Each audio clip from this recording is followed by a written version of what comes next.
Wade Sawyer's hams shook as he read the telegram for the third time, his brother's grave still fresh outside the window. Arriving Thursday, your bride, Rose Vaughn. His bride. Thomas's bride. The woman his dead brother had ordered like cattle, promised a future that no longer existed. Wade crumpled the paper, rage and grief twisting in his chest. He'd buried Thomas 6 days ago, taken on debts he couldn't pay, mining claims he didn't want. And now this. A stranger arriving expecting marriage, expecting Thomas, expecting everything Wade couldn't give her. He had 48 hours to figure out how to send her back east on the same train that brought her. Before we continue with Wade and Rose's story, please subscribe to our channel and stay with us until the very end to see how this unexpected love transforms both their lives. Comment below with the city you're watching from. I love seeing how far these stories travel and connect us all. The Presbyterian church bell struck 10 when Wade finally left the ranch Thursday morning, the telegram burning a hole in his shirt pocket like a brand. He'd spent 2 sleepless nights rehearsing what he'd say, how he'd explain that Thomas was dead, that there'd been a mistake, that she needed to turn around and go home. Simple. Clean. Done. Skidoo's main street stretched empty in the morning sun, dust swirling between the general store and the assayer's office. Wade tied his horse outside the station and waited, his jaw set hard enough to crack teeth. The train whistle screamed across the valley, and his stomach dropped. "You look like you're waiting for an execution, not a bride." Wade turned to find Sheriff Dockery leaning against the station wall, tobacco staining his gray beard. "Not my bride." "That's not what the whole town's saying." Dockery spit into the dirt. "Thomas ordered her special from Boston. Pretty thing, I heard.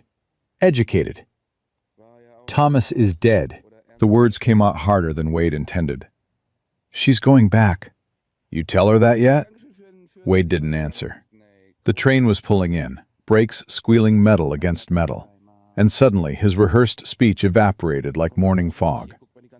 Passengers began stepping down, a merchant, 2 miners, an older couple, and then her. She wasn't what he expected. Thomas had written about a plain, practical woman, someone who could cook and clean and not ask questions.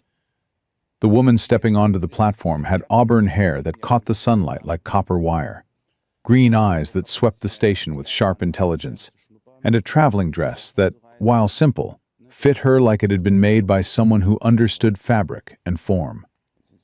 She carried 1 small trunk herself, not waiting for help, her chin high as she scanned the crowd. Their eyes met. Wade saw the exact moment she understood. Her face shifted, not collapsing into tears like he'd feared, but hardening into something else entirely. She walked straight toward him, her boots clicking against the wooden platform with purpose. "You're not Thomas." Her voice was low, controlled, nothing like the frightened bride he'd imagined. "No, ma'am. I'm Wade. Wade Sawyer, Thomas's brother." "Where is he?" The question hung between them like a blade. Around them, the platform had gone silent. Dockery shifted against the wall. The station master stopped sweeping. Even the lingering passengers paused their conversations to watch. "Thomas died 9 days ago." Wade forced himself to hold her gaze. "Mining accident. I'm sorry you came all this way for nothing." The color drained from her face, but she didn't sway, didn't reach for support, didn't do any of the things he'd expected. Instead, she set down her trunk with careful precision and folded her hands in front of her, like she was solving a problem in her head. "I see." 2 words, perfectly calm. Then, "Did he suffer?" The question caught Wade off guard. "No." It was quick. She nodded once, processing. "And my letters? The ones I sent these past 3 months?" "I found them. In his things." I didn't know about you until I found the contract and the agency papers. The contract. She said it like she was tasting something bitter. Of course. The contract he signed, promising marriage, promising a home, promising... She stopped herself, drawing in a sharp breath. When's the next train east? Tomorrow, same time. Tomorrow. She looked past him, toward the mountains rising beyond the town, then back to his face. Your brother made me certain promises, Mr. Sawyer. In writing, verified by agency and law. I sold everything I owned, burned every bridge I had in Boston, traveled 3,000 miles on his word, on his contract. Wade's jaw tightened. I'm not responsible for my brother's promises. Aren't you? She took a step closer, and he caught the scent of lavender and train smoke. You inherited his mining claim. His debts, I'd wager. His land. But not his obligations? That's different. Is it? Her green eyes flashed. I'm not asking you to marry me, Mr. Sawyer. I'm asking you to honor the agreement your brother made. Room and board for 6 months, as stated in the contract, with the option for either party to dissolve the arrangement if it proves unsuitable. There is no arrangement. Wade's voice rose despite his best efforts. Thomas is dead. I'm aware. Her voice stayed level, cold even. I'm also aware that I have nowhere to go, no money for return passage, and no home waiting for me back east. So the question isn't whether I'm staying, Mr. Sawyer. The question is whether you're man enough to stand by your family's word. The platform had gone dead silent. Wade felt Dockery's eyes on him, felt the weight of the whole town listening. This wasn't how this was supposed to go. She was supposed to cry, supposed to accept his apology, supposed to get back on the train. This is insane, he said, but the fight had already left his voice. This is survival. She picked up her trunk like it weighed nothing. Now, are you going to show me where I'll be living, or do I walk there myself? Wade stared at her, this impossible woman who'd just turned his entire plan inside out, and realized with sinking certainty that he'd already lost this fight. He grabbed the trunk from her hands, nearly stumbling at the unexpected weight, and jerked his head toward his horse. It's a 3-mile ride to the ranch. Then we better get started. She followed him without hesitation, her back straight as a rifle barrel. The ride to the ranch passed in hostile silence.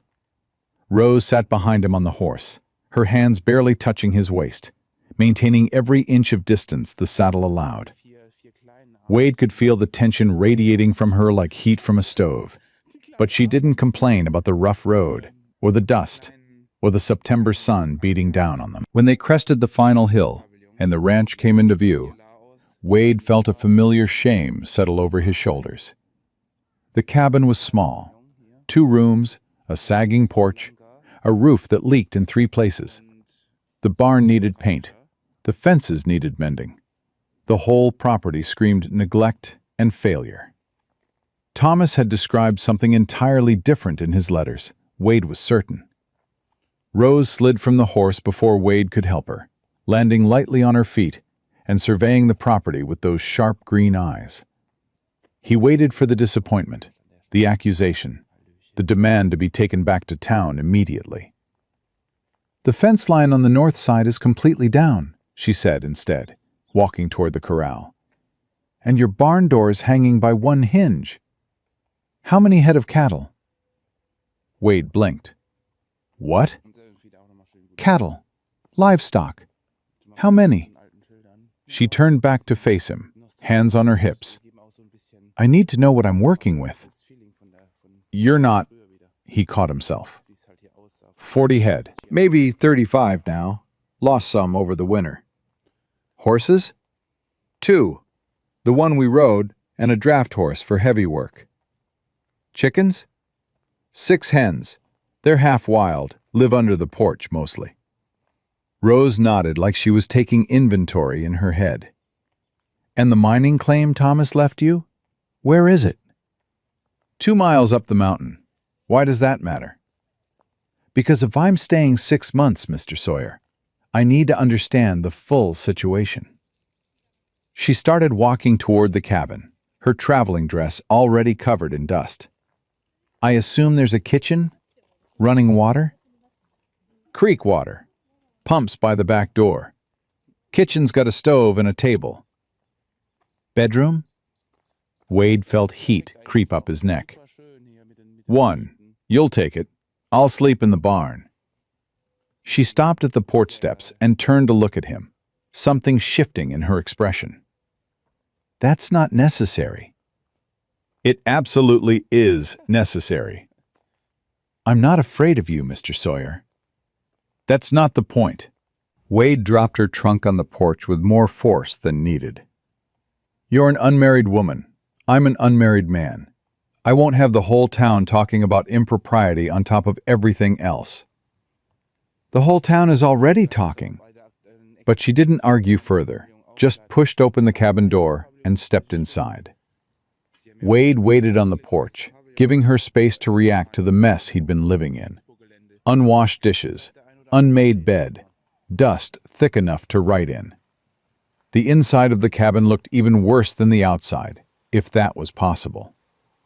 She emerged 5 minutes later, her sleeves already rolled up to her elbows. I'll need a broom, a bucket, lye soap if you have it, and clean water from the creek. Also firewood, enough to heat water for washing everything in this place. She paused. Do you have another set of sheets? In the trunk at the foot of the bed. Good, I'll start there. She moved past him toward the pump, then stopped and looked back. Mr. Sawyer, I want you to understand something. I didn't come west looking for romance or adventure. I came because I had no other options. Your brother offered me a practical arrangement, and I accepted it on practical terms. His death doesn't change my circumstances. I still have no other options. So I'm staying the 6 months. I'm keeping to the contract terms, and then we'll reassess. But I won't be sent away like some inconvenient mistake. Not again. The last 2 words carried weight Wade didn't understand. But before he could ask, she was already working the pump, filling a bucket with swift, efficient movements. Wade stood there watching her, this stranger who'd appeared on the morning train and upended every plan he'd made, and felt something he couldn't quite name settling in his chest. Not anger, not even frustration anymore. Fear. He was afraid of how easily she'd seen through him, how quickly she'd taken control, how completely she'd dismantled his defenses with nothing but cold logic and sharper eyes than he'd ever encountered. He was afraid because Thomas had always been the charming one, the easy one, the one people liked. Wade was the difficult brother, the silent one, the one who made people uncomfortable. And this woman, this impossible, infuriating woman, had just decided to stay anyway. The afternoon passed in strange, uncomfortable efficiency. Rose cleaned like she was waging war on the cabin itself, scrubbing years of bachelor filth from every surface, while Wade fled to the barn to escape her methodical assault on his living space. He told himself he was checking the horses, mending tack, doing necessary work. Really, he was hiding. When the sun started dropping toward the mountains, Wade finally returned to the cabin and found it transformed. The floors gleamed. The windows let in actual light. The dishes were washed and stacked. Even the stove looked newer somehow, polished back to its original black finish. Rose stood at the kitchen table, kneading bread dough with strong, practiced hands.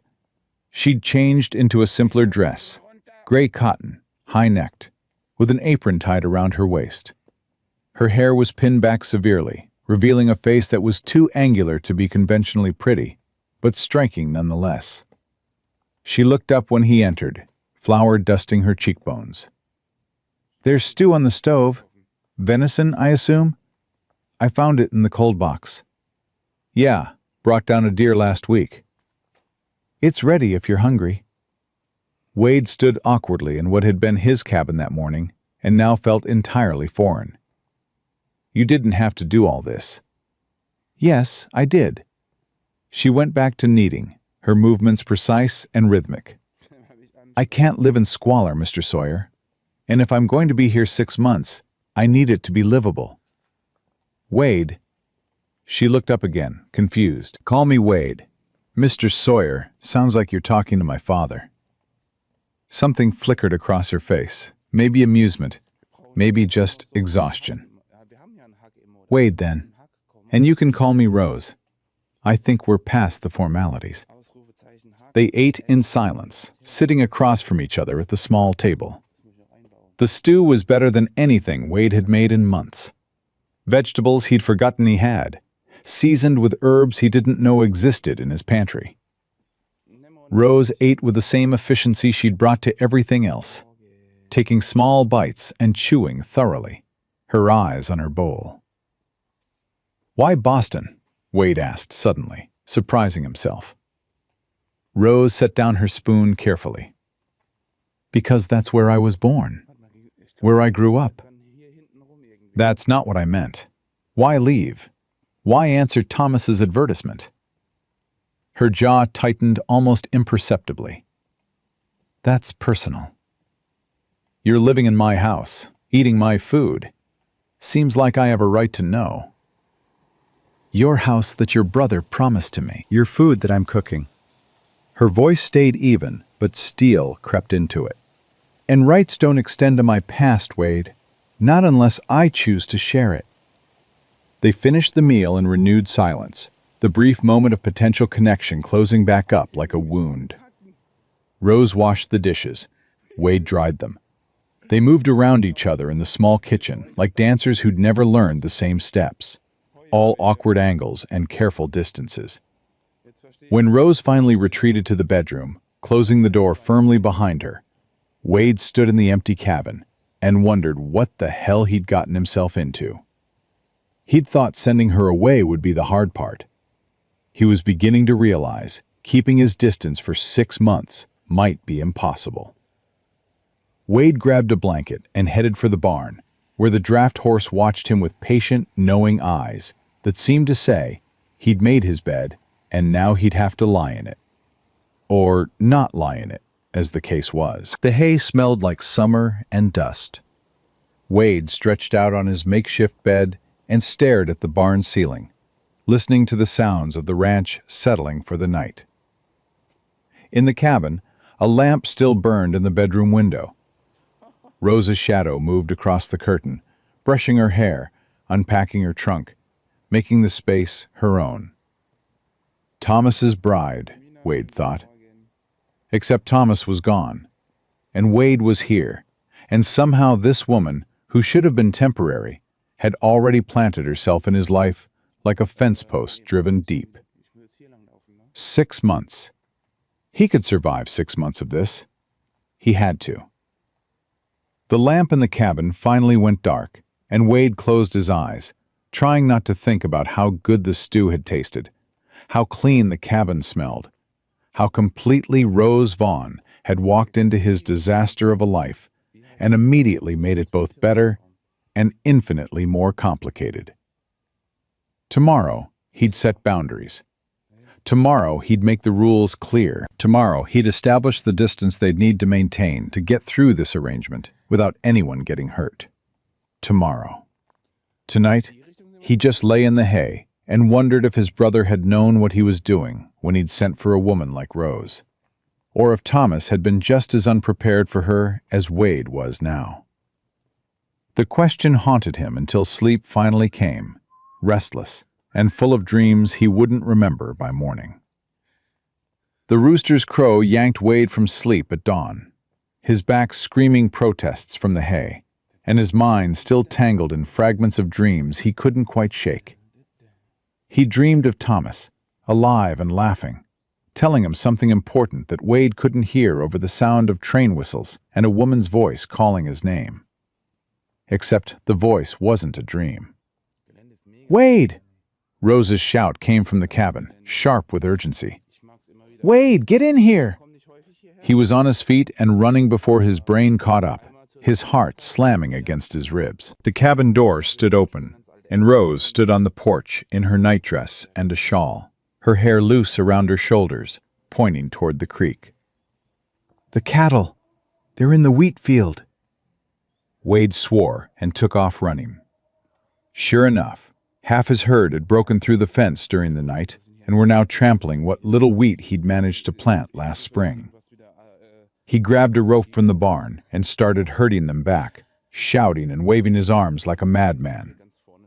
Rose appeared beside him, still in her nightdress, her feet bare in the dirt. "The fence broke at the north corner post. I saw it from the window."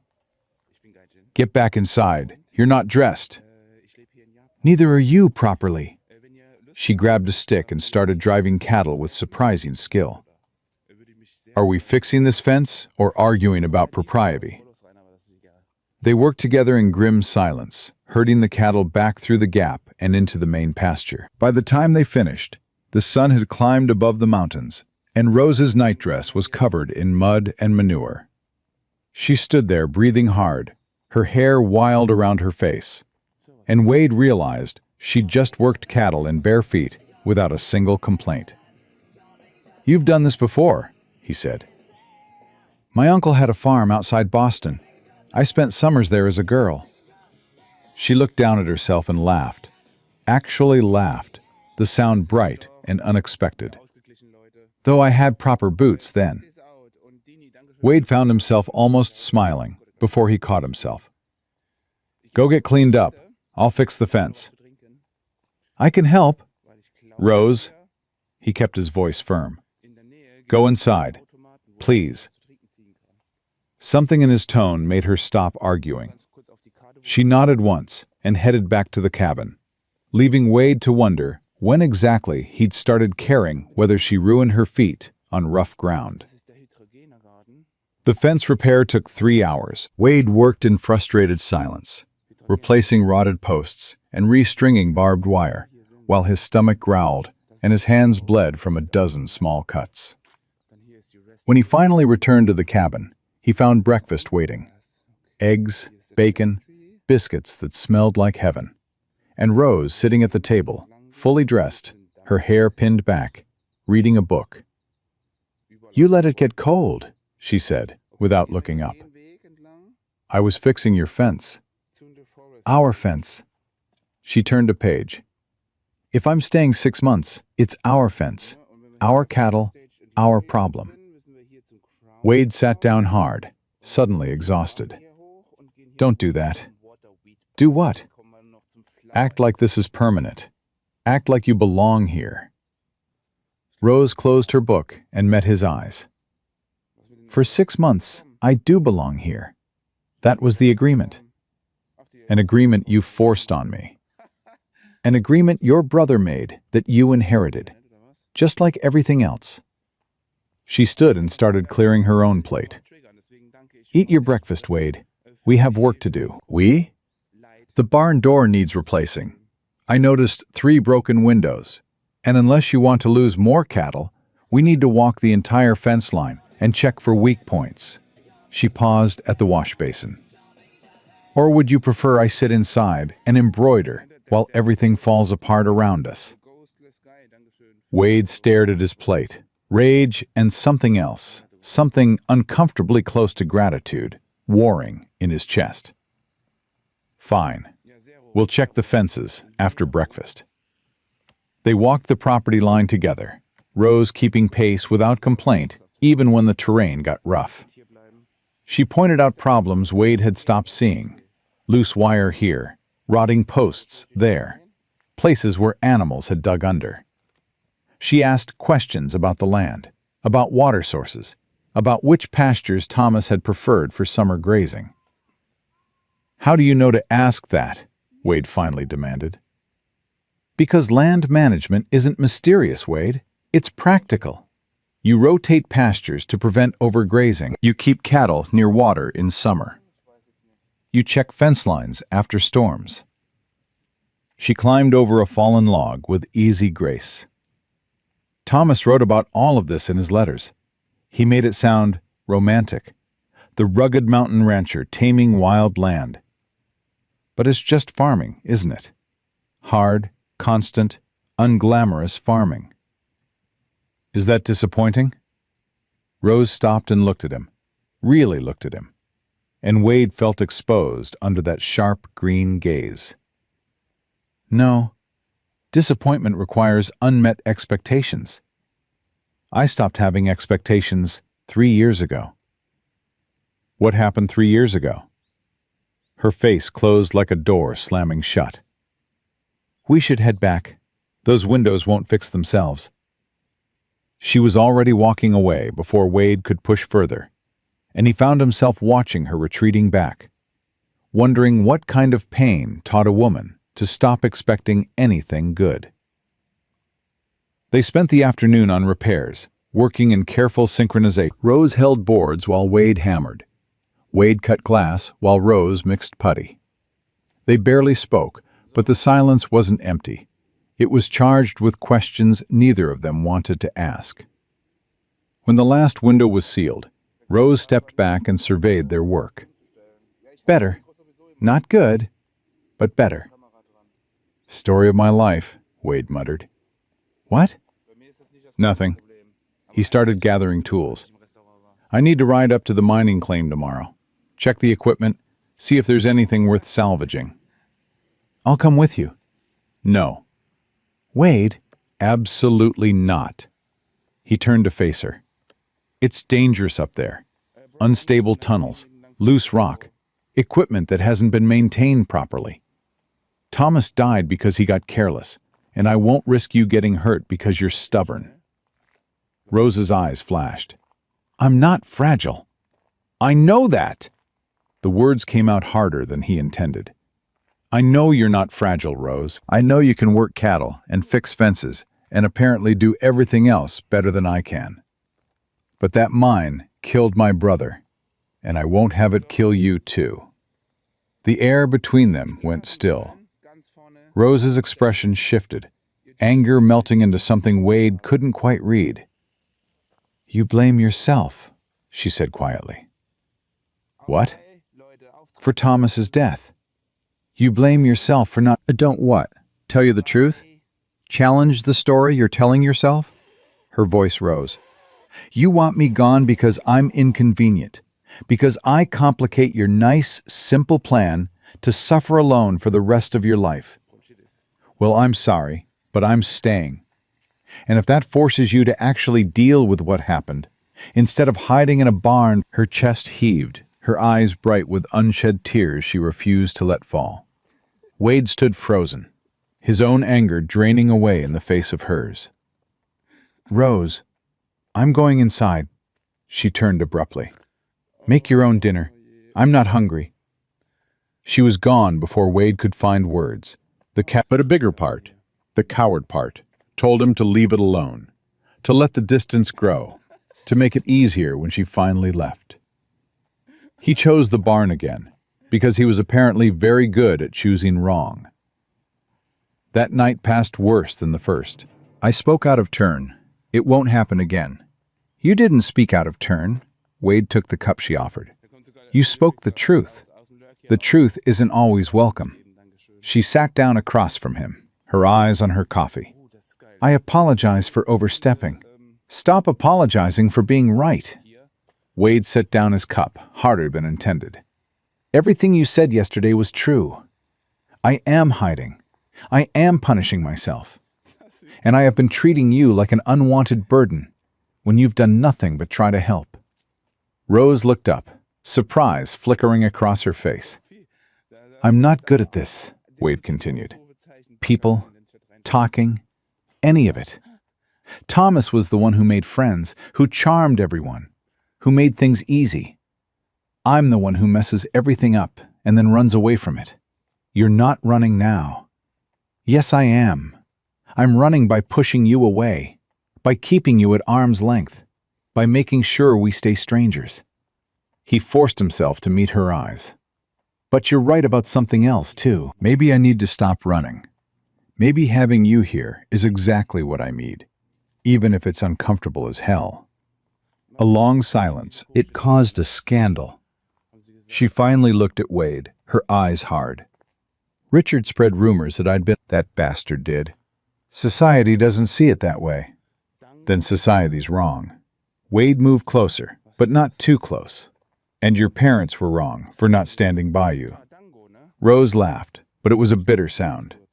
"You're very certain about people you've never met." "I don't need to meet them. I know what it looks like when people choose reputation over what's right. My father did the same thing." Wade took a breath. "When Thomas and I were kids, our mother got sick. Really sick. She needed a doctor from Sacramento. Expensive medicine, constant care. My father refused to spend the money.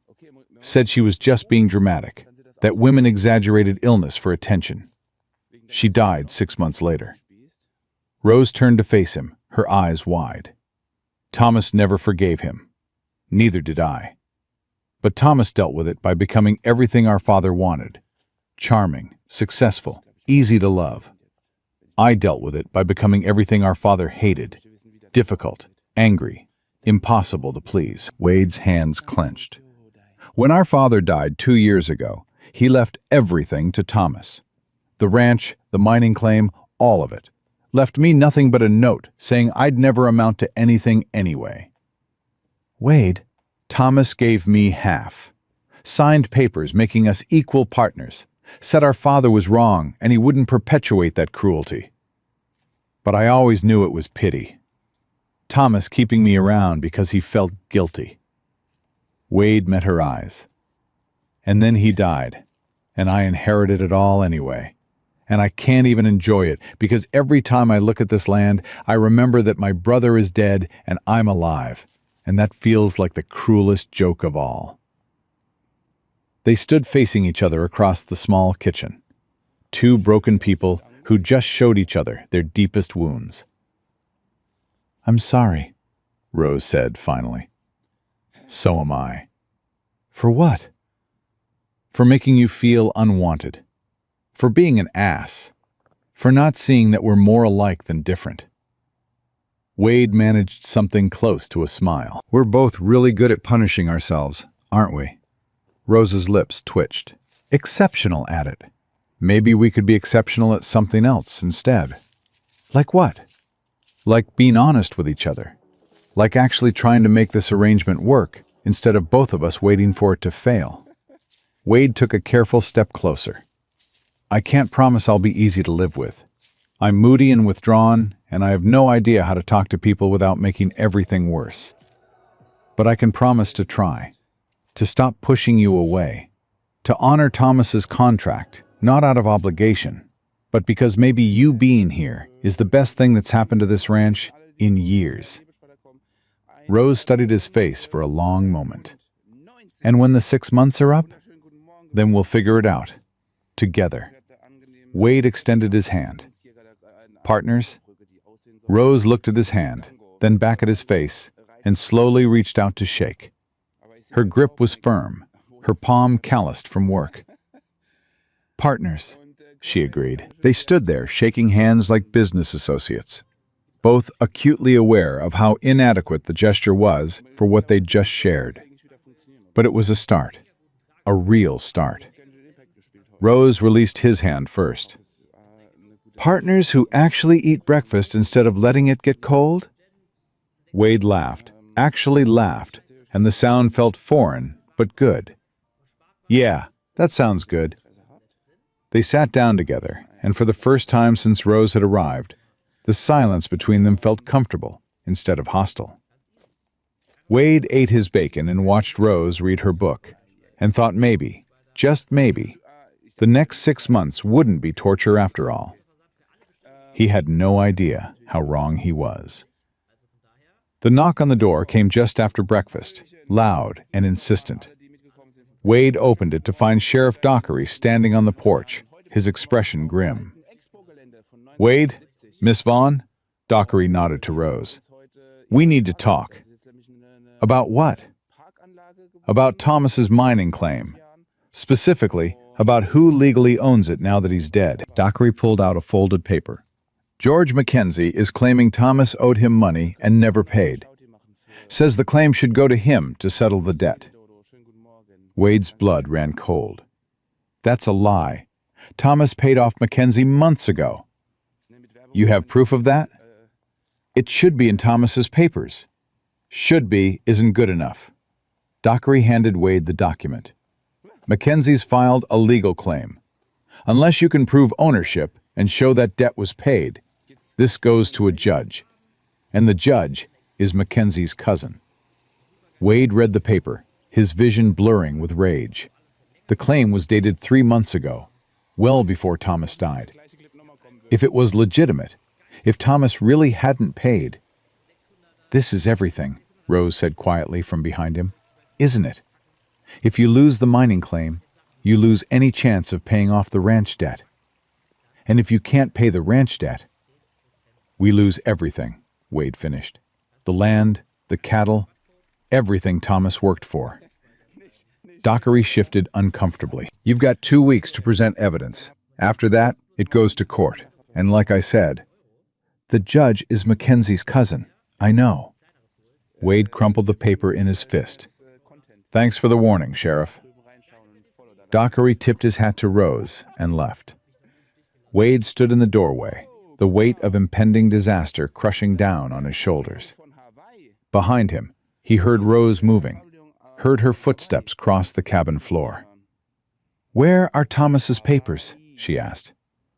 Trunk in the bedroom, but I've been through them a dozen times. There's no record of payment to Mackenzie. Then we look again, together. Rose was already heading toward the bedroom. You said we're partners now, Wade. That means we fight this together. Wade followed her, hope and dread warring in his chest, and realized that having Rose here meant he wouldn't face this alone. He just wasn't sure if that made it better or worse. They tore through Thomas's trunk like prospectors panning for gold, documents scattered across the bedroom floor in growing chaos. Rose organized papers into piles, while Wade read through each one, his frustration mounting with every receipt, every letter, every scrap that told him nothing useful. Land deed. Cattle purchase from 2 years ago. Letter from the assayer. Wade tossed each aside. Nothing about Mackenzie. Nothing about any debt payment. Rose held up a ledger, her finger tracing down columns of numbers. Thomas kept records, meticulous records. Every expense, every sale, dated and noted. She looked up. There's no entry for paying Mackenzie anything 3 months ago. So either Thomas didn't pay him, or Mackenzie is lying and there was no debt to begin with. Rose flipped through more pages. Wait, here, 4 months ago. Loan from GM, $200. Mining equipment. Wade's stomach dropped. $200. That's exactly what Mackenzie is claiming. But there's no record of repayment, because Thomas didn't repay it. Wade sat back hard against the wall. He took the money, bought equipment, and then died before he could pay it back. Mackenzie's claim is legitimate. Rose set down the ledger with deliberate care. Then we find another way. There is no other way. Without proof of payment, the judge awards the claim to Mackenzie. And once he has the mining claim, he'll work it himself or sell it for profit. And we get nothing. The ranch debts come due in 6 weeks, Rose. Without money from the mine, I can't pay them. We lose everything. We don't lose anything yet. Rose started gathering papers back into organized stacks. We have 2 weeks. That's 14 days to find a solution. What solution? I don't have $200. I barely have 20. Then we make the mine profitable enough to pay Mackenzie back before the court date. Rose stood, brushing dust from her skirt. You said the equipment is still there, right? Thomas was working it before he died? Yeah, but then we work it now. We go up there, assess what we have, and start mining. She looked at Wade with absolute certainty. You know the land. I can keep books, manage supplies, handle the practical side. We have 2 weeks to pull enough gold or silver out of that mountain to pay off Mackenzie and prove we can make the claim profitable. Wade stared at her like she'd lost her mind. Rose, that mine killed Thomas. It's dangerous, unstable, and even if it wasn't, there's no guarantee we'd find anything worth selling in 2 weeks. There's no guarantee we'll lose either. She extended her hand. Partners, remember? We fight together. Wade looked at her hand, then at her face, fierce and determined and absolutely insane, and realized he was about to agree to something incredibly stupid. We leave at dawn, he said, taking her hand and letting her pull him to his feet. But if anything seems unsafe, we stop immediately. I won't lose you the same way I lost Thomas. Something shifted in Rose's expression, softening just slightly. You won't lose me. You can't promise that. No. She released his hand, but held his gaze. But I can promise I won't take stupid risks, and neither will you. We go slow, we go careful, and we go together. Wade nodded, trying to ignore how right her hand had felt in his, how much he wanted to believe her promise, even though he knew better than to trust promises. They spent the rest of the day preparing. Wade gathered tools, checked supplies, loaded the pack horse with everything they'd need for a week at the mine. Rose packed food, blankets, medical supplies, practical items Wade wouldn't have thought of until he needed them. You're planning like we're staying up there, Wade said, watching her work. We might have to. Riding back and forth wastes time we don't have. She wrapped dried meat in cloth. Unless you object to spending nights at the mining camp with me. Wade felt heat creep up his neck. There's a cabin. Small, but weatherproof. You'd have privacy. I don't need privacy, Wade. I need gold. But her cheeks colored slightly, and Wade realized she was just as aware of the impropriety as he was. They rode out before dawn, the mountain looming dark against the lightening sky. The trail was rough, winding through pine forests and over rocky terrain that made Wade's horse nervous. Rose rode behind him on the pack horse, silent and focused. When they finally reached the mining camp 2 hours later, Wade's chest tightened with memories he'd been avoiding for weeks. The cabin looked exactly as Thomas had left it. Door hanging open, tools scattered outside, the mine entrance gaping like a wound in the mountainside. Wade! Rose's voice cut through his paralysis. We can do this. He dismounted without answering, his hands shaking slightly as he tied the horses.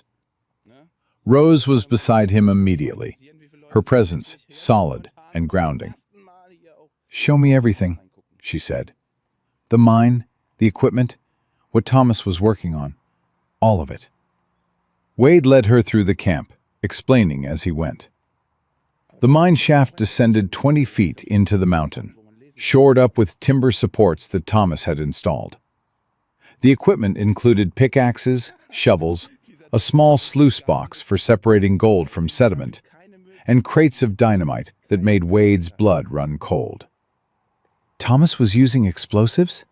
Rose asked, staring at the crates. He thought there was a major vein deeper in. The dynamite was supposed to break through to it. Wade's jaw clenched. That's what he was doing when he died, setting charges, except something went wrong, and the blast brought down half the tunnel. Rose went still. Was he alone? Yeah. I was in town selling cattle. By the time I got back, it was too late. Wade forced himself to look at the mine entrance. Took me 3 days to dig him out. 3 days of moving rock, praying I'd find him alive, knowing the whole time I wouldn't. Rose's hand found his arm, squeezing gently. I'm sorry. Me too. Wade pulled away, needing distance from comfort he didn't deserve. The mines probably played out anyway. Thomas was desperate, taking stupid risks because he knew we were running out of time. Or he found something. Rose moved toward the mine entrance.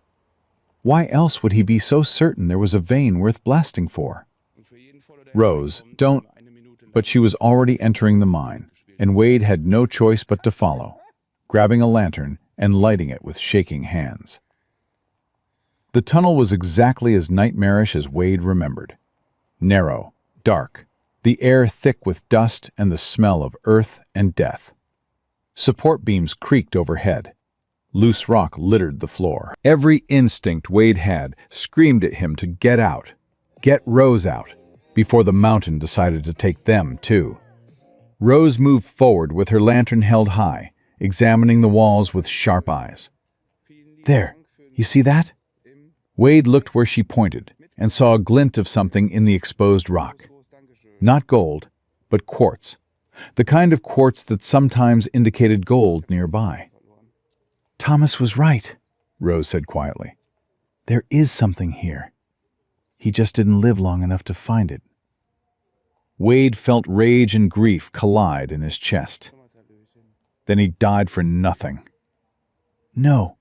Rose turned to face him, her face ghostly in the lantern light. "He died trying to save this place. Trying to save you. Now we get to finish what he started." "By risking our lives the same way he risked his?" "By being smarter than he was." Rose started back toward the entrance. "We don't use explosives. We work carefully, methodically. We follow that quartz vein and see where it leads." They emerged back into daylight, and Wade sucked in clean air like a drowning man. Rose was already making plans, talking about work schedules and safety protocols, and how they'd divide the labor. "You're serious about this," Wade said. "Completely." Rose met his eyes. "Are you?" Wade looked at the mine, at the cabin, at the woman standing before him with absolute conviction that they could do this impossible thing, and made a choice that terrified him. "Yeah, I'm serious." They worked the mine for 3 days straight, developing a rhythm that felt almost natural. Wade went into the tunnel first each morning, checking the supports, testing for loose rock, making sure it was safe before Rose followed. They worked in 2-hour shifts, chipping away at the rock face, following the quartz vein deeper into the mountain. The first 2 days yielded nothing but rock and frustration. Wade's hands blistered. Rose's back ached. They slept in the cabin in separate corners, too exhausted for conversation, and woke to do it all again. On the 3rd day, Rose's pickaxe struck something that rang differently. "Wade," her voice was controlled but urgent. "Come here." Wade was at her side in seconds, holding his lantern close to where she'd been working. There, embedded in the quartz, was a vein of gold the width of his thumb. "Sweet Jesus," Wade breathed. Rose laughed, the sound echoing through the tunnel. "Thomas was right. He was absolutely right." They worked carefully, extracting the gold-bearing rock and carrying it out to be processed. By the end of the day, they'd pulled enough raw ore to potentially yield several ounces of gold. Not a fortune, but enough to give them hope. That night they sat by the fire outside the cabin, their hands wrapped around tin cups of coffee, their bodies aching, and their hearts lighter than they'd been in days. "We can do this," Rose said. "Another week of work like today, and we'll have enough to pay Mackenzie and prove the claim is viable." "If the vein holds," Wade stared into the fire. "If it doesn't peter out. If the tunnel doesn't collapse. If 100 other things don't go wrong." "When did you become such a pessimist?" "When my brother died in that hole we're working." Wade set down his cup harder than intended. "Every time I go in there, I'm waiting for the mountain to take me too. Waiting for the supports to fail, or the air to run out, or something to go wrong. And all I can think is that I'm bringing you into danger with me." Rose was quiet for a long moment. "Then why do you let me come?" "Because you're right. We're stronger together. Because I can't do this alone, even though part of me wishes I could." Wade finally looked at her. "Because having you there makes me less afraid, even though it should make me more afraid." Their eyes met across the fire, and Wade felt something shift between them. something that had been building since the day she arrived, and he'd been too stubborn or too scared to acknowledge. Wade. The sound of horses approaching shattered the moment. Wade was on his feet instantly, his hand going to the rifle leaning against the cabin wall. Rose stood too, moving to his side. 3 riders emerged from the darkness into the firelight. Wade recognized them immediately and felt his stomach drop. George Mackenzie sat in the center, flanked by 2 men Wade didn't know. Mackenzie was a big man, thick through the shoulders, with a face that had seen too many fights and not enough losses. He smiled when he saw Wade, showing teeth that were more threat than greeting. "Sawyer, heard you were up here trying to make something of this played-out claim." Mackenzie's eyes slid to Rose. "And who's this lovely creature?" "None of your concern." Wade kept his voice level. "What do you want, Mackenzie?" "Just checking on my investment." Mackenzie dismounted, his men following. "Seeing as how this mine's going to be mine in less than 2 weeks, figured I'd come see what shape it's in." "The mine's not yours yet." "No?" Mackenzie laughed. "You got $200 to pay me back, Sawyer. Plus interest? That's $230 now, in case you were counting." Wade's grip tightened on the rifle. Interest wasn't in the original loan. Original loan was to Thomas. Thomas is dead. New terms apply when debts transfer to family. Mackenzie moved closer to the fire, his eyes taking in their camp, their equipment, the ore samples sitting near the cabin. "Though I see you've been busy. Find anything worth digging for?" "That's none of your business." "Everything about this claim is my business." Mackenzie picked up a piece of ore, examining it in the firelight. "Well now, look at that. Gold-bearing quartz. And here I thought Thomas was chasing ghosts." Wade moved between Mackenzie and Rose. "Put it down and leave. You're trespassing." "Trespassing on what's about to be my land?" Mackenzie tossed the ore back carelessly. "I don't think so. In fact, I think I'll stay a while. Make sure you're not damaging my future property." "Get out!" Wade raised the rifle slightly. "Now!" Mackenzie's men shifted, hands moving toward their own weapons. The air went taut as wire. "Wade?" Rose's voice was quiet but firm. "Don't." "Listen to your woman, Sawyer," Mackenzie grinned. "Smart girl. Knows when a fight's already lost." "We're not fighting," Rose said, stepping forward despite Wade's attempt to keep her behind him. "We're negotiating. You want $230. We have 11 days to get it. What if we pay you $100 now, and the remainder when we prove the mine is profitable?"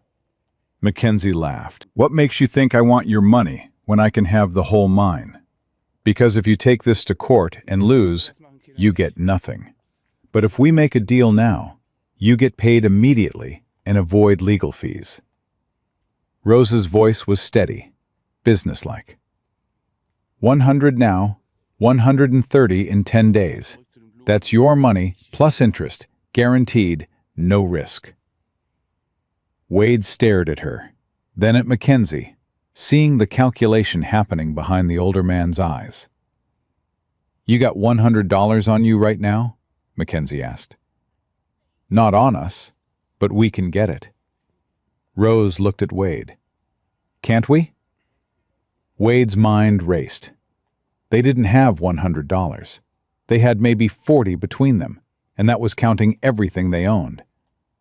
But Rose was looking at him with absolute trust, and Mackenzie was watching with predatory interest, and Wade realized she was buying them time. "Yeah," Wade lied smoothly. "We can get it." 2 days, Mackenzie said. "You bring me $100 in 2 days, and I'll hold off on the court filing. But if you're even 1 day late, the deal's off, and I take this whole mountain." He mounted his horse. "And Sawyer, I'll be watching. You try any funny business, and you'll wish the mine had taken you like it took your brother." Mackenzie and his men rode off into the darkness, leaving Wade and Rose standing by the dying fire. "We don't have $100, Wade said, as soon as they were alone. "I know." "Then why?" "Because we needed time." Rose turned to face him. "And because I know how to get it." Wade felt dread pool in his stomach. "How?" Rose walked to the cabin and emerged with her small trunk, the one she'd arrived with on the train. She opened it and pulled out a velvet bag Wade had never seen before. "When I left Boston, I took everything of value I owned." She opened the bag, and firelight glinted off jewelry. "My mother's pearls, my grandmother's ring, a brooch that belonged to my aunt. Together, they're worth at least $150. Wade stared at the jewelry, then at Rose's face, calm, determined, resolved. "No, absolutely not. You're not selling your family heirlooms for this." "They're not family heirlooms. They're tools." Rose closed the bag. "My family disowned me, Wade. These pieces mean nothing except what they can buy us. And right now, they can buy us time to save this mine." "Rose, don't." She held up a hand. "Don't tell me it's too much. Don't tell me I'll regret it. I've already lost everything that mattered. These are just things, and things can be replaced. But if we lose this mine, we lose the ranch. And if we lose the ranch, I lose the only home I have left." Wade felt something crack open in his chest. "This isn't your fight." "Yes, it is." Rose stepped closer. "The moment I decided to stay, it became my fight. The moment we became partners, your problems became mine. And the moment She stopped, catching herself. "The moment I started caring about what happens here, I stopped being just Thomas's mail-order bride and started being someone with something to lose." They stood in the firelight, close enough that Wade could see gold flecks in her green eyes, could count the freckles on her nose, could feel the warmth radiating from her skin. "We ride to town at dawn," Rose said softly. "We sell what we need to sell. We pay Mackenzie. And then we come back here, and we work this mine until we've pulled enough gold out to pay off every debt and build something that can't be taken away. Together." Wade wanted to argue, wanted to refuse, wanted to protect her from sacrificing anything more for his family's mistakes. But looking at her face, fierce and beautiful and absolutely certain, he realized she wasn't asking permission. She was telling him what they were going to do. "Together," he agreed, his voice rough. Rose smiled, and Wade felt his heart do something dangerous and irreversible. They rode down the mountain at first light, the jewelry wrapped carefully in Rose's trunk. Neither spoke much, both lost in their own thoughts. Wade kept glancing at Rose, watching the way she sat her horse with growing confidence, the way the morning sun caught in her auburn hair, the way she'd somehow become essential to everything he was trying to save. When did that happen? When did she stop being an obligation and start being the person he couldn't imagine losing? The ride to town took 3 hours. They went straight to the jeweler, a small shop run by a man named Morrison who'd known Thomas. Rose presented the jewelry with steady hands and steady voice, negotiating like she'd done this 1,000 times before. Morrison offered $120 for everything. Rose countered with $150. They settled on $135, and when Morrison counted out the bills, Rose didn't even flinch. She just folded the money carefully, tucked it into her dress pocket, and walked out with her head high. Wade followed her to the street, words failing him completely. "That was your mother's pearls," he finally said. "They were." Rose looked at him. "And now they're $135 toward saving our future. I'd say that's a better use than sitting in a trunk gathering dust." "Rose, we have the money, Wade. That's what matters." She started toward where they'd tied the horses. "Now we pay Mackenzie, and we get back to work." They found Mackenzie at the saloon, drinking whiskey like it was water. Wade slapped the $100 on the table in front of him. First payment, as agreed. Mackenzie counted the bills slowly, his eyes flicking between Wade and Rose. Well now, you actually did it. Color me impressed. We'll have the rest in 10 days. You'd better. Mackenzie pocketed the money. Because if you don't, Sawyer, I'm taking everything. The mine, the ranch, all of it. I'll make sure you end up with nothing but the clothes on your back and nowhere to go. Wade leaned close, his voice dropping to something dangerous. You'll get your money, and when you do, you stay away from that mine and away from my land. We're done with you, Mackenzie.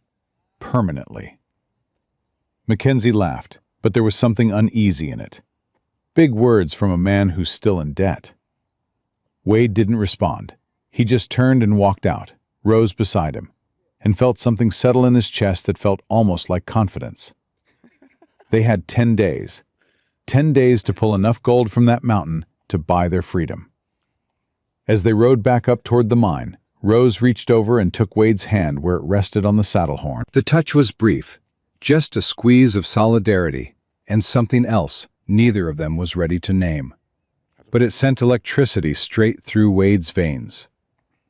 We're going to make it, Rose said, and for the first time since Thomas died, Wade actually believed it. They worked the mine like demons possessed, dawn to dusk, their hands bleeding and their backs screaming, and neither of them willing to stop. The gold vein held, running deeper into the mountain than Wade had dared hope, and each day they extracted more ore, processed it through the sluice, watched the precious metal accumulate in their pan like salvation made manifest. On the fourth day, Wade's pickaxe struck a support beam wrong, and the whole section groaned overhead. Rose grabbed his arm and yanked him backward, just as rock rained down where he'd been standing, and they ended up pressed against the tunnel wall, breathing hard, her hands clutching his shirt. "You all right?" she gasped. Wade nodded, unable to speak, acutely aware of how close her body was to his, how her heart pounded against his ribs, how easily he could have died and left her alone in this mountain. "We need to be more careful," Rose said, but she didn't let go of his shirt. "Yeah," Wade's voice came out rough. "We do." They stood there too long, the moment stretching into something neither of them knew how to navigate. Until finally, Rose released him and stepped back, her cheeks flushed in the lantern light. "We should shore up that section before we go deeper," she said, all business again. Wade agreed because speaking felt safer than acknowledging whatever had just passed between them. By day 6, they'd accumulated nearly 3 ounces of processed gold, enough to cover Mackenzie's remaining debt with a small margin for error. Wade waited carefully that evening, his hands shaking with exhaustion and relief. "We did it," he said. "We actually did it." Rose sat by the fire, her face drawn with fatigue, her hands wrapped in bandages from blisters that had broken and bled. "We're not done yet. We still need to get it to Mackenzie, file the proper claims, prove the mine is viable enough to keep. Can you just accept the victory for 1 damn minute?" Wade sat beside her, closer than he'd allowed himself before. "We pulled gold out of a mountain in less than a week. That's worth celebrating." Rose's lips twitched into something almost like a smile. "You're right. We should celebrate." She gestured at their meager camp. "Too bad we don't have champagne." "I've got coffee that's almost drinkable." "Perfect." She held out her cup, and Wade filled it, their fingers brushing in the exchange. They sat in comfortable silence, sipping terrible coffee and watching stars emerge overhead. Wade found himself studying Rose's profile in the firelight. The strong line of her jaw, the way exhaustion had softened the sharp edges she usually maintained, the small scar above her left eyebrow he'd never noticed before. "How'd you get that scar?" he asked before he could stop himself. Rose's hand went automatically to her eyebrow. "Richard, the night I confronted him about the other woman.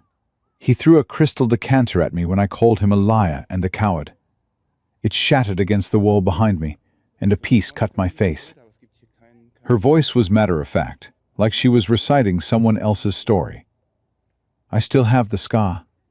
He married the other woman 6 months later. Wade felt rage bloom hot in his chest. I hope he's miserable. I hope I never think about him again. Rose looked at Wade. But I do. Every time someone gets close, every time I start to trust, I remember what it felt like to be that wrong about someone, to believe promises that were never meant to be kept. I'm not him. I know. Rose's eyes held his. That's what scares me. The air between them went charged, heavy with things neither of them was ready to say. Wade wanted to close the distance, wanted to kiss her, wanted to promise he'd never hurt her the way that bastard had. But promises were dangerous things, and he'd already broken too many in his life. We should sleep, he said instead, hating himself for the cowardice. Long day tomorrow. Rose nodded and stood, the moment broken. Good night, Wade. She disappeared into the cabin, and Wade sat alone by the dying fire, calling himself every kind of fool. The 7th day started wrong. Wade woke to the sound of horses and voices, and he was on his feet with rifle in hand before his brain fully engaged. Rose emerged from the cabin already dressed, her eyes alert. How many? She whispered. At least 3. Wade moved toward the edge of camp. Stay inside. Not a chance. They stood together as 4 riders came into view. Sheriff Dockery led the group, his face grim, and Wade's stomach dropped when he recognized the other 3 men, Mackenzie's hired guns. Mornin', Wade. Miss Vaughn. Dockery dismounted. Wish this was a social call. What's going on, Sheriff? George Mackenzie filed a complaint. Says you've been working the mine outside the legal claim boundaries, which makes any gold you've extracted his property by right of adjacent claims. Dockery looked genuinely sorry. I need to see your claim papers and verify your working area. Wade's blood ran cold. That's a lie. We've been working well within Thomas's registered claim. Then you won't mind showing me the boundary markers. They spent 2 hours walking the property line with Dockery, Wade's rage building with each step. The original boundary stakes were exactly where they should be, clearly marked, well within the area they'd been working. But Mackenzie's men kept pointing to different landmarks, insisting the real boundaries were 50 feet further west. This is insane, Wade finally exploded. Thomas registered this claim 5 years ago. The boundaries haven't changed. Easy, Wade. Dockery held up a hand. I'm just doing my job. Now, according to the original filing, he pulled out papers. The western boundary is marked by a lightning-struck pine and runs north to the granite outcropping. That's what I've been telling you, Wade pointed. The pine's right there. That's not a lightning-struck pine, one of Mackenzie's men said. That's just a dead tree. The real marker is over there. He pointed to a tree 50 feet west, a tree that had clearly been dead for years, but showed no signs of lightning strike. You're lying through your teeth, Rose said coldly. That tree died of disease, not lightning. Anyone with eyes can see that. Watch your mouth, woman, the man snarled. Wade stepped between them. Call her woman like that again, and you'll be picking your teeth up off the ground. Wade, Dockery's voice carried warning. I can't make a determination here. This needs to go before the land office for official verification. Until then, you need to stop working in the mine. What? Wade felt the ground dropping out beneath him. We've got 3 days to pay Mackenzie. We can't stop now. I'm sorry, but if there's a boundary dispute, continuing to work could invalidate your claim entirely. Dockery looked genuinely pained. I'll file the paperwork today. Should have an answer in 2 weeks. We don't have 2 weeks. Then you'd better hope Mackenzie's willing to extend your deadline. Dockery mounted his horse. "I'm sorry, Wade. I really am." They rode off, leaving Wade and Rose standing in the camp, their week of brutal work suddenly meaningless. "This is Mackenzie," Rose said quietly. "He's sabotaging us, creating delays so we can't pay, so he can take the mine in court." "I know." Wade's hands clenched into fists. "And there's nothing we can do about it. If we keep working and the boundary dispute goes against us, we lose everything. But if we stop working, we can't pay him, and we lose everything anyway." Rose was quiet for a long moment, her mind clearly working through options. "What if we don't pay him?" "What?" "What if we take this to court ourselves? Challenge the original debt? Force Mackenzie to prove Thomas actually owed him money in the first place?" Rose's eyes lit with fierce intelligence. "The only proof is Thomas's ledger entry about borrowing $200. But there's no signed contract, no legal document, no witnesses. It's Mackenzie's word against a dead man's handwriting." Wade stared at her. "That's risky as hell. If we lose, the judge could award him the mine immediately, plus additional damages. And if we let him keep manipulating the system, we lose anyway." Rose moved closer. "Wade, we've spent a week killing ourselves in that mine for gold we can't legally extract. Mackenzie's playing a rigged game, changing the rules every time we get close to winning. The only way to beat him is to change the game entirely." Wade's mind raced through scenarios, each one ending badly. But Rose was right. They were already losing. At least fighting in court gave them a chance. "We'd need a lawyer," he said. "I know one, in Sacramento. A woman named Catherine Burke, who specializes in land disputes and mining claims." Rose's jaw set with determination. "She helped my uncle when someone tried to steal his farm through fraudulent debt claims. If anyone can beat Mackenzie at his own game, it's her." "How do we afford a lawyer when we can't even afford to pay Mackenzie?" Rose was quiet for a beat too long, and Wade's stomach sank. "Rose, no, you're not selling anything else." "I'm not," she met his eyes. "But I know someone who might loan us the money. Someone who owes me a favor I never collected on." "Who?" Rose took a breath. "My mother." Wade felt like he'd been punched. "The mother who disowned you? Who chose your father and reputation over you?" "The same." Rose's voice was steady, but her hands trembled slightly. "Before I left Boston, she came to see me. Alone. Gave me a banknote for $500 and told me to use it if I ever needed help. I tore it up in front of her because I was angry and proud and stupid." She looked at Wade. "But she kept sending them. Every month for 3 years. I never cashed a single one, never even opened the envelopes. I just kept them in the bottom of my trunk, like evidence of her guilt." "Rose, I have 18 uncashed banknotes, Wade, each one for $500. Together, that's enough to hire Catherine Burke and fight Mackenzie properly." Rose's eyes shone, but no tears fell. "All I have to do is cash one and admit that my mother was right, that I do need help, that I can't make it on my own, that leaving Boston was a mistake." Wade understood then what this would cost her. Not money. Pride. The fierce independence she'd built from the ashes of her humiliation. "You don't have to do this," he said. "Yes, I do." Rose's voice cracked just slightly. "Because this isn't just about the mine anymore, Wade. It's about proving that I can build something that lasts, that I'm not the failure my father said I was, that coming west wasn't running away from my mistakes, but running towards something better." She stepped closer.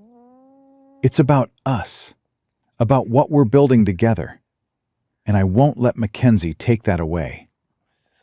The word us hung between them, loaded with meaning neither of them had been brave enough to name before. "Together," Wade said, his voice rough.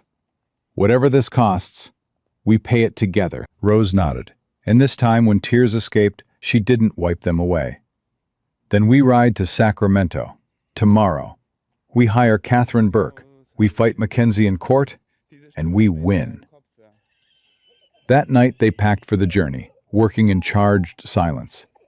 Wade caught himself watching Rose constantly. The way she moved, the set of her shoulders, the determined line of her mouth.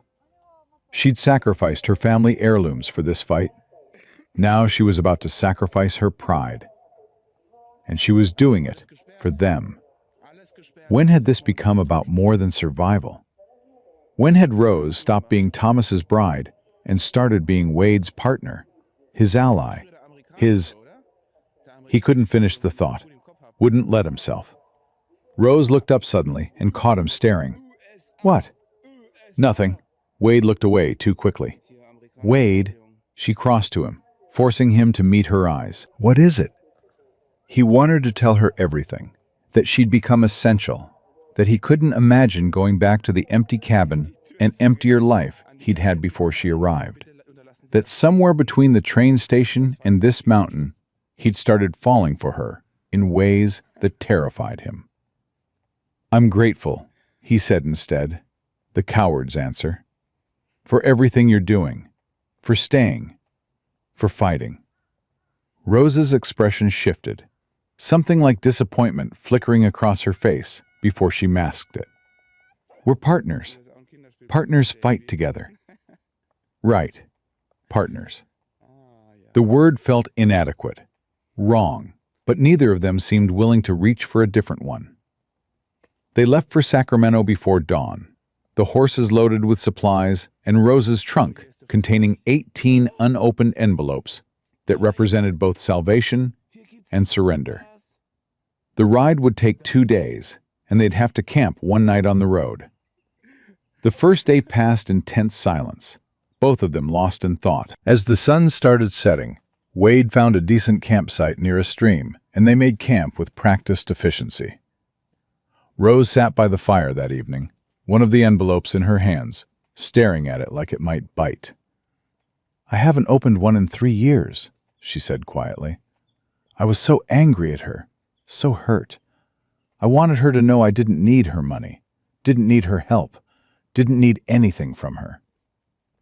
And now? Wade asked gently.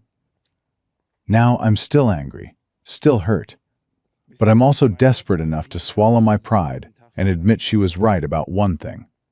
Sometimes we can't do it alone. Sometimes we need help, even from people who've hurt us. Rose looked at Wade. Do you think that makes me weak? No. Wade moved to sit beside her. I think it makes you smart and brave. Asking for help when you need it is harder than suffering in silence. Rose gave a short laugh. You should take your own advice. What do you mean?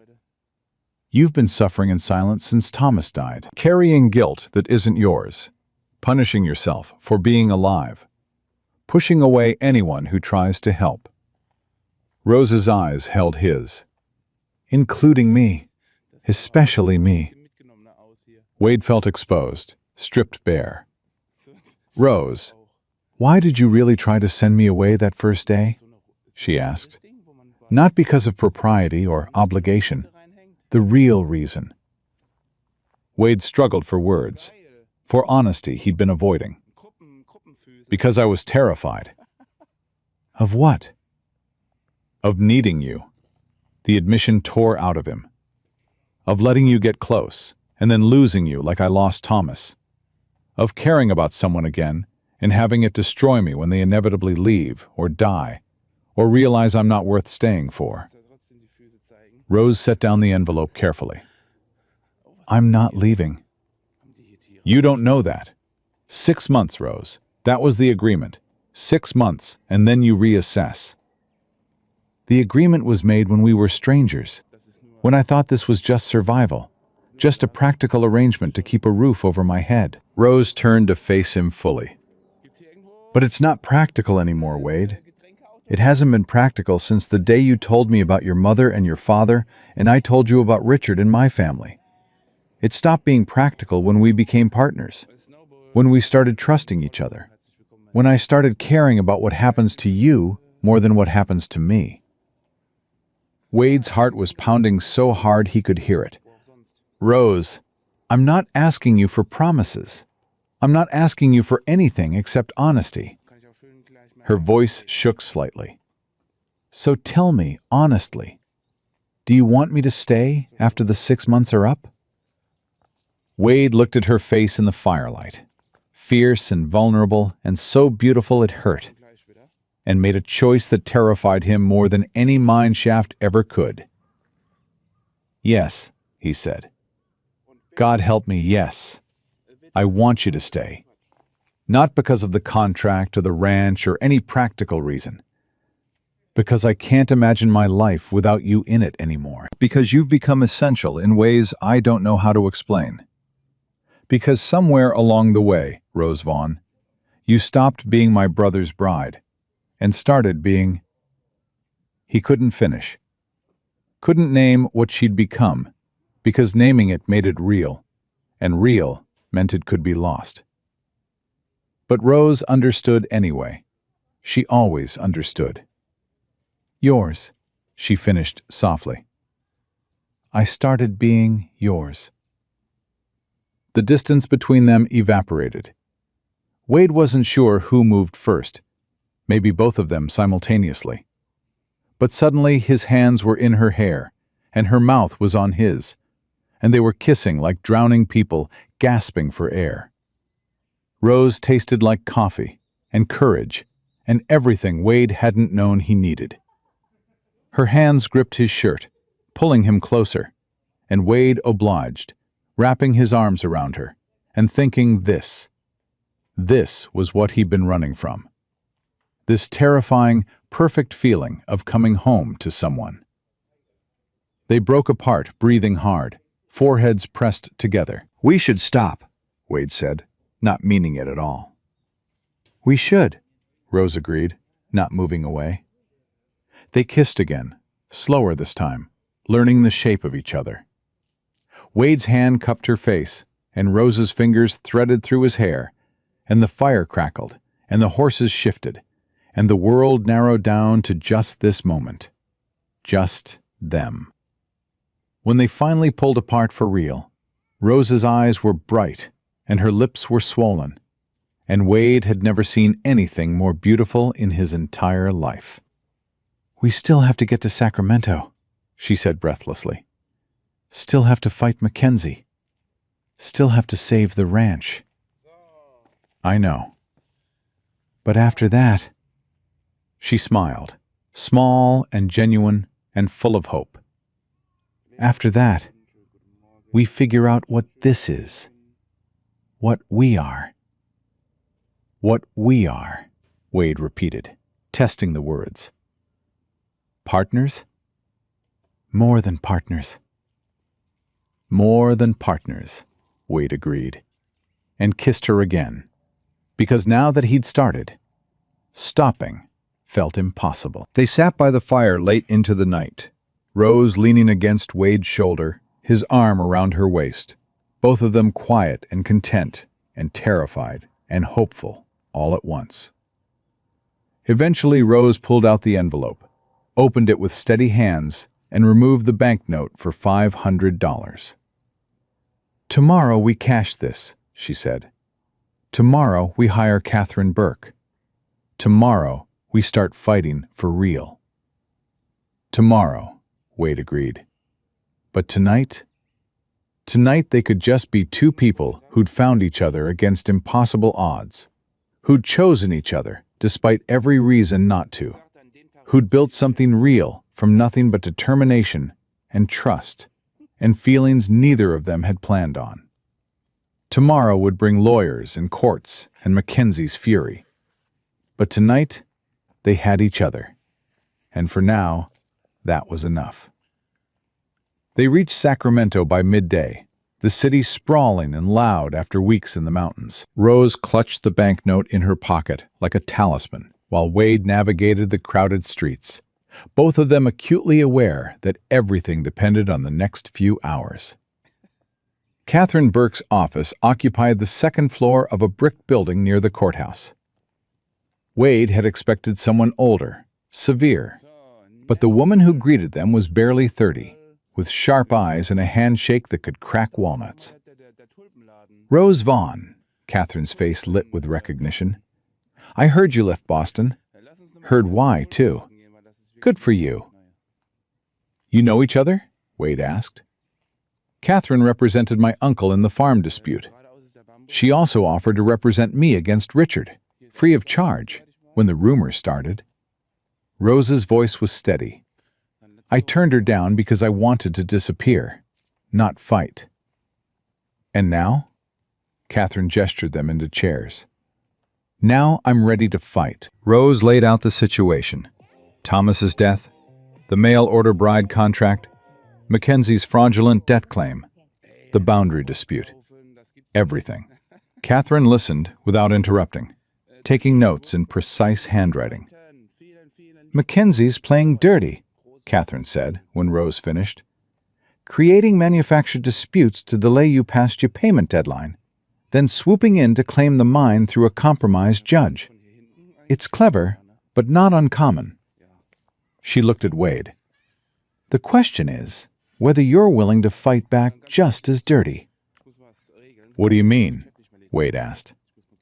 I mean, we don't just defend against his claims. We go on offense.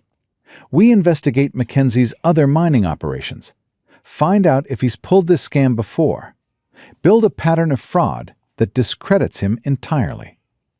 Catherine's eyes glinted. We make him the defendant, not you. Rose leaned forward. Can you do that? I can, but it won't be cheap, and it won't be quick. We're looking at 3 weeks minimum, maybe more. And Mackenzie will retaliate. These men always do. Catherine's expression turned serious. Are you prepared for that? Wade looked at Rose.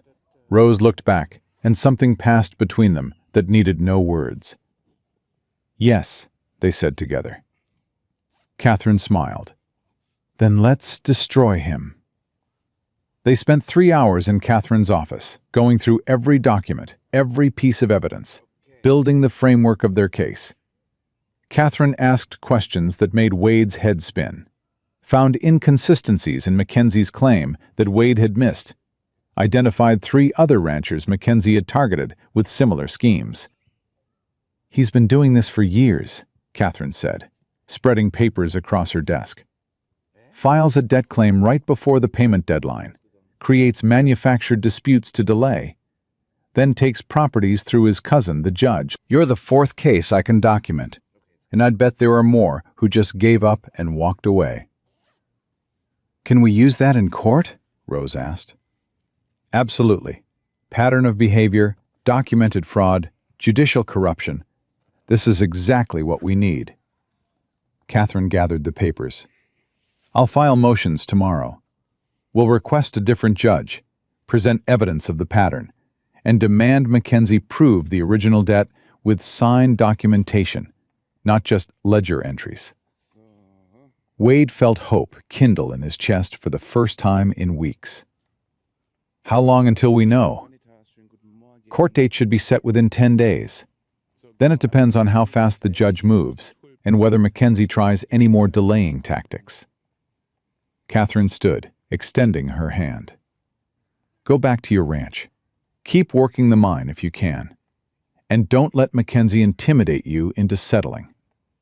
We have him on the defensive now. They left Sacramento as the sun set, riding hard to make it back to Ski-Doo before full dark. Wade's mind churned through everything Catherine had said, through possibilities and risks, and the terrifying reality that they'd just bet everything on a legal fight that could go either way. You're thinking too loud, Rose said from behind him on the horse. Wade almost smiled. Just wondering if we did the right thing. We did. Catherine's good, Wade. If anyone can beat Mackenzie, it's her. And if she can't? Rose's arms tightened around his waist. Then we lose the mine and the ranch, and we start over somewhere else. together." The word "together" still sent electricity through Wade's veins. He covered one of her hands with his, and they rode in silence, both thinking about futures they hadn't dared imagine a month ago. They were 2 miles from the ranch when they saw the smoke. Wade's heart stopped. He kicked the horse into a gallop, Rose clinging tight behind him, both of them knowing before they crested the hill what they'd find. The barn was burning, flames reaching toward the sky, the cattle scattered in panic across the fields. Wade was off the horse before it fully stopped, running toward the fire, but Rose grabbed his arm. "The animals are out. Don't go in there. The tack, the tools, everything we need can be replaced." Rose pulled harder. "You can't." Wade stood frozen, watching his barn burn, watching years of work and Thomas's legacy turn to ash, and felt rage so pure it nearly choked him. A piece of paper fluttered near the porch, held down by a rock. Wade snatched it up, his hands shaking. "Back off, or it's the house next time. You've been warned. M." Rose read over his shoulder, her face going pale. "Mackenzie." "I'm going to kill him." Wade crumpled the note. "I'm going to ride into town right now and what? Give him exactly what he wants?" Rose grabbed Wade's face, forcing him to look at her. "He's trying to provoke you into doing something stupid, something that gets you arrested, or hurt, or worse. Don't give him the satisfaction." "He burned my barn, Rose." "I know," her voice cracked. "I know, and it's horrible, and I'm furious too. But if you go after him now, you'll end up in jail, and then he wins everything. The mine, the ranch, us, everything." Wade wanted to argue, wanted to grab his rifle and ride straight to Mackenzie's property and make him pay. But Rose's hands on his face kept him grounded, kept him from making the mistake that would cost them everything. "We call the sheriff," Rose said firmly. "We document this. We add it to Catherine's evidence of harassment and intimidation. We use this to bury him legally." Wade's jaw clenched so hard his teeth ached. But he nodded. "Fine. We do it your way." They spent the night watching the barn burn down to embers, too afraid to sleep in case Mackenzie made good on his threat about the house. Wade sat with his rifle across his knees, while Rose dozed against his shoulder, jerking awake at every sound. Sheriff Dockery arrived at dawn, took one look at the ruins, and swore viciously. "Mackenzie?" he asked, though it wasn't really a question. Wade handed him the note. Dockery read it, his face darkening. "I'll bring him in for questioning." "Will it stick?" Rose asked. "No." Dockery's honesty was brutal. "No witnesses, no proof he wrote this note. He'll claim someone's trying to frame him. But I'll put it on record, and that counts for something." "It counts for nothing if he burns down the house next," Wade said. "I'll post a deputy out here for the next week. Best I can do." Dockery handed back the note. "I'm sorry, Wade. I know this is wrong. But until we can prove it in court, my hands are tied." After Dockery left, Wade and Rose stood in the ashes of the barn, surveying the damage. The structure was a total loss, but miraculously, the animals had all escaped unharmed. The horses stood nervously in the corral. The cattle had scattered, but were slowly returning. "We rebuild," Rose said quietly. Wade laughed bitterly. "With what money? With what time? The court date is in 10 days, Rose. We can't rebuild a barn and fight a legal battle and work the mine all at once." "Then we prioritize. We secure the animals. We shore up the house. We focus on the court case." Rose turned to face him. "And we don't let Mackenzie win by breaking us before we even get there." Wade wanted to argue, wanted to rage at the unfairness of it all. Instead, He pulled Rose into his arms and held on like she was the only thing keeping him upright. "I don't know how to do this," he admitted into her hair. "Neither do I." Rose's arms tightened around him. "But we'll figure it out. Together." The next week passed in a blur of frantic activity. They built a temporary shelter for the animals using salvaged wood and sheer determination. Rose wrote letters to Catherine detailing the arson, including the threatening note as evidence. Wade rode fence lines and repaired damage and tried not to think about how close they were to losing everything. On the 8th day, a rider arrived with news that stopped Wade's heart. "Court date set," the messenger said. "Day after tomorrow, 9 o'clock. Judge Morrison presiding." "Not Judge Mackenzie?" Rose asked sharply. "No, ma'am. Judge Morrison's from Sacramento. Catherine Burke requested a neutral judge and got approved." The messenger tipped his hat. "She says to bring all your documentation and be ready to fight." After the messenger left, Wade and Rose stood on the porch, the weight of impending confrontation settling over them. "This is it," Wade said. "2 days from now, we either win or lose everything." Rose took his hand. "Then we'd better win." They spent those 2 days preparing, organizing papers, rehearsing testimony, going through every detail of Catherine's strategy. The night before the trial, neither of them could sleep. They sat up by lamplight, Wade reading through documents while Rose paced. "What if it's not enough?" she asked finally. "What if the judge doesn't believe us?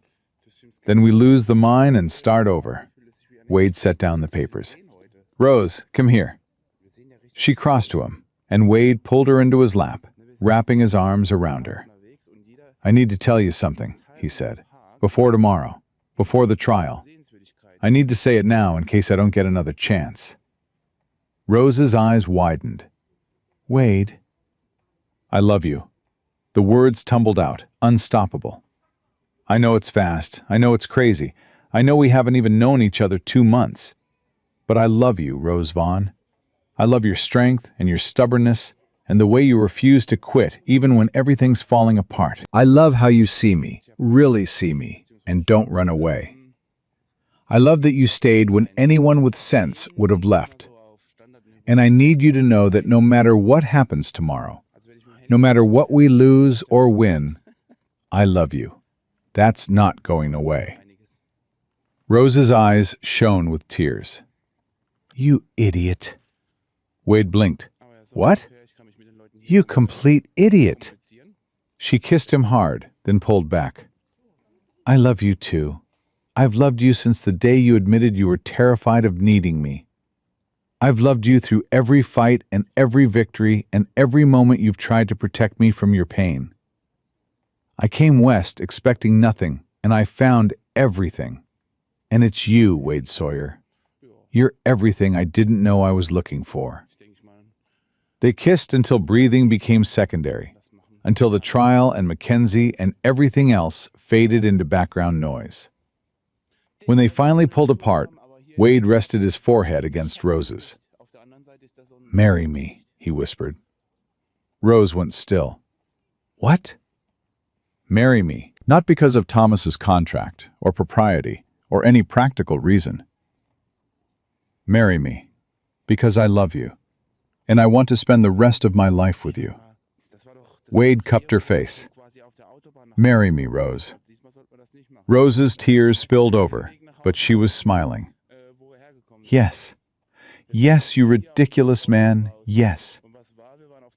They held each other until dawn broke, whispering plans and promises and hopes for a future that depended entirely on what happened in a courtroom in just a few hours. The courthouse was packed when they arrived. Catherine met them outside, her face set with fierce determination. "Mackenzie's here with his lawyers. Judge Morrison is fair, but strict. We present our case, they present theirs, and he rules." Catherine's eyes met theirs. "Ready?" "Ready," they said together. The trial began precisely at 9. Judge Morrison was a gray-haired man with sharp eyes that missed nothing.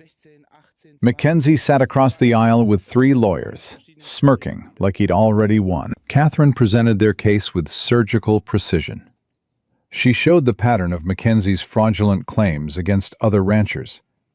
She presented the threatening note from the arson. She demonstrated that Thomas's ledger entry about borrowing money was the only evidence of debt.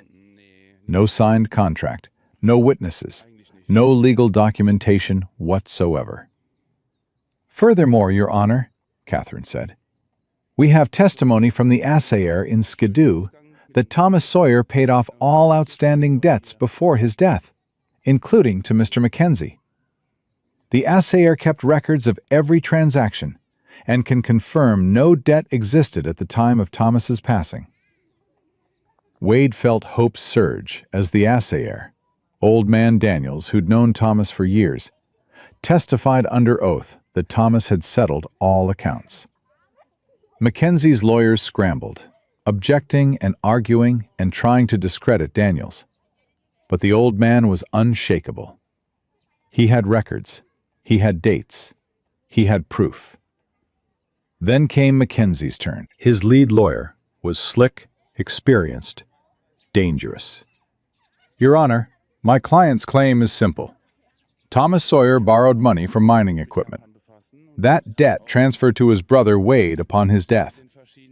Wade Sawyer has failed to repay despite multiple requests. The mine should be awarded to Mr. Mackenzie to settle the outstanding obligation.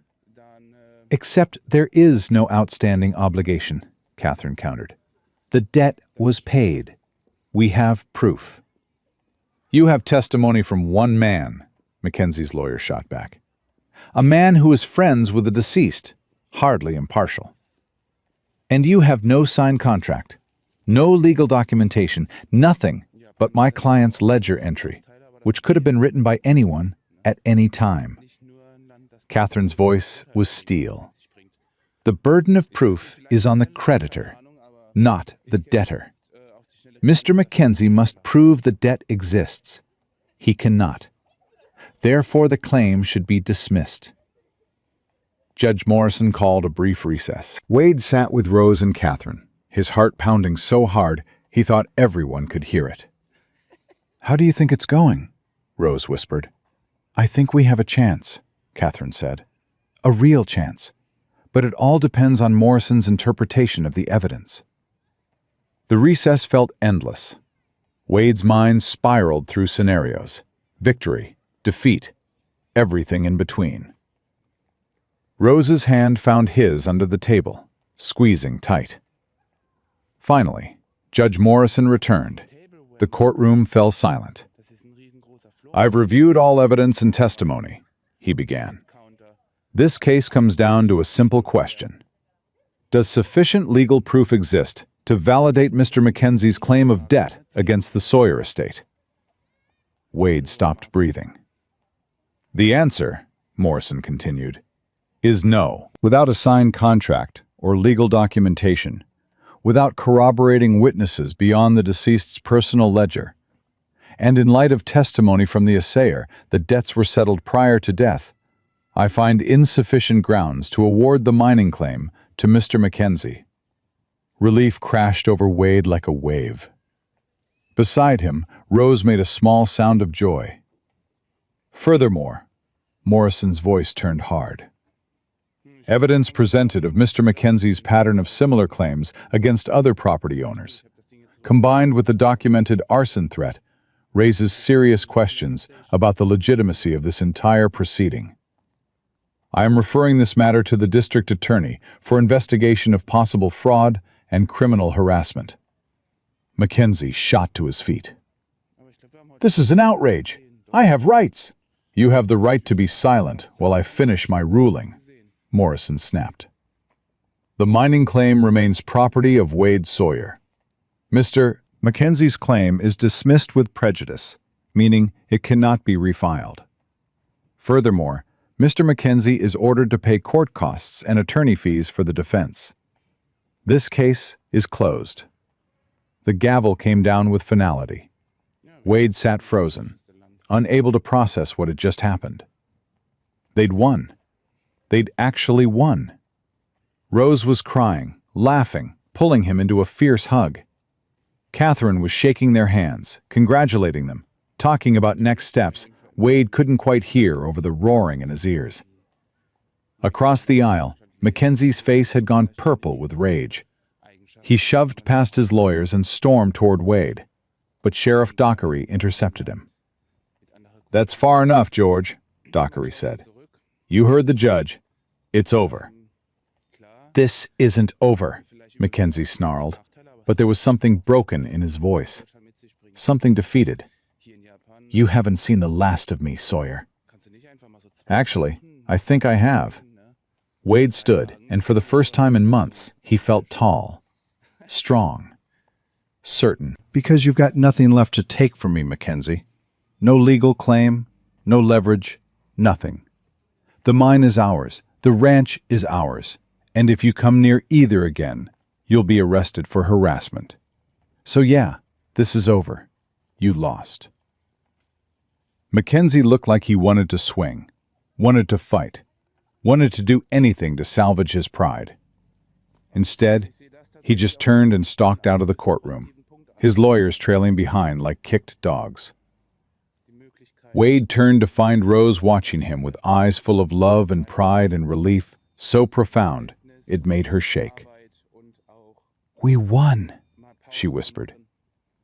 "We won," Wade repeated, and then he was kissing her right there in the courthouse, not caring who saw, not caring about propriety or scandal or anything except the woman in his arms who'd fought beside him and never once given up. Catherine cleared her throat delicately. "I'll send the paperwork to finalize everything. Congratulations, both of you. You earned this." They rode back to the ranch in a daze, stopping in Skidoo just long enough for Wade to do something he'd been planning since Rose said yes the night before. At the small church, Reverend Matthews looked surprised to see them, but smiled warmly when Wade explained what they wanted. "Married? Right now?" The Reverend looked between them. "Are you certain?" "Absolutely certain," Rose said. "We've already wasted enough time being afraid," Wade added. "We're not wasting any more." Reverend Matthews married them in the empty church, with just the afternoon light streaming through the windows as witness. The ceremony took 10 minutes. Rose wore her dusty traveling dress. Wade wore his work clothes and hadn't shaved in 3 days. Neither of them cared. When Reverend Matthews pronounced them husband and wife, when Wade kissed his bride for the first time legally, when Rose's hand found his and squeezed tight, Wade felt something settle in his chest that he'd been missing his entire life. Peace, belonging, home.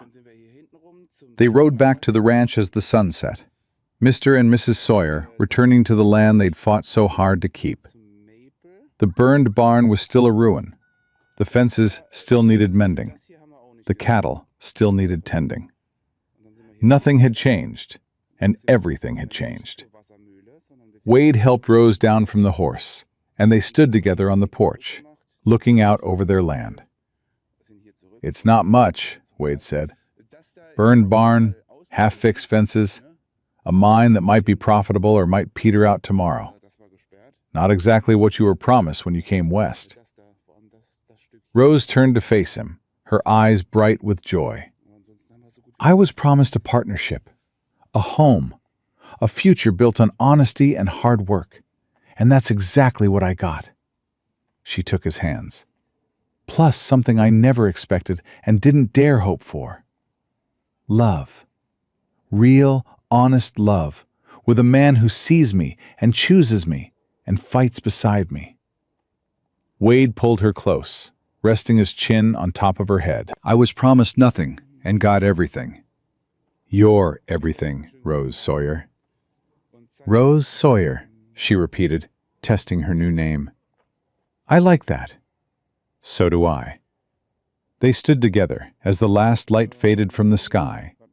Two broken people who'd found each other and built something whole from the pieces. The road ahead wouldn't be easy.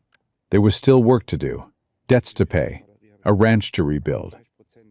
But they'd face it together, partners in every sense, bound by choice and commitment and love that had grown from the ashes of loss into something stronger than either of them could have built alone.